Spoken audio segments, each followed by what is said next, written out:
Coat DG तालका reporter गुलाम हैदर महर। Coat DG बरसान झंडा शाख अजीज public school में शानदार एकता ॾियारो मल्हायो वियो। शागिर्दनि सकाफ़ती वेस पाए सिंधी क़ौमी गीतनि ते रक़्स कयो, जंहिंमें शागिर्दनि वालिदैन ऐं ॻोठाणनि शिरकत कई। महिमान ख़ासि करम हुसैन वसाण, मोहम्मद रमज़ान मेहराणी, एडमिनिस्ट्रेटर मोहम्मद इलियास कंबराणी साहब ऐं अजीज़नि वॾे अंग में शिरकत कई। तमाम देखती आंखों और सुनते कानों को बेहरीन आज़ुजन की तरफ से अस्सलाम वालेकुम।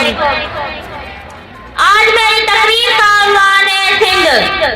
जनाब सदर, इस मौजू पर जब मैंने तकरीर करने का सोचा तो मेरी निगाहों के सामने एक तरफ सिंध के लोगों की हिम्मत, जुर्रियत और बहादुरी आई, तो दूसरे तरफ सिंध के लोग सबसे ज्यादा मुझपसंद दिखाई दिए।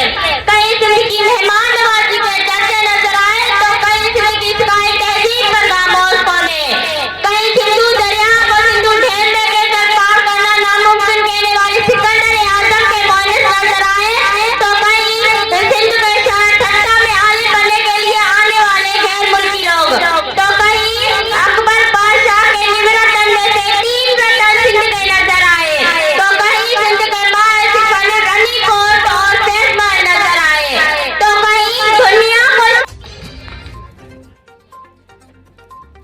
अजरक ऐं टोपी पाई घुमदा वतन, अजरक ऐं टोपी पाई घुमदा वतन, सोना था लगन सिंधी, सोना था लगन, सोना था लगन सिंधी, सोना था लगन।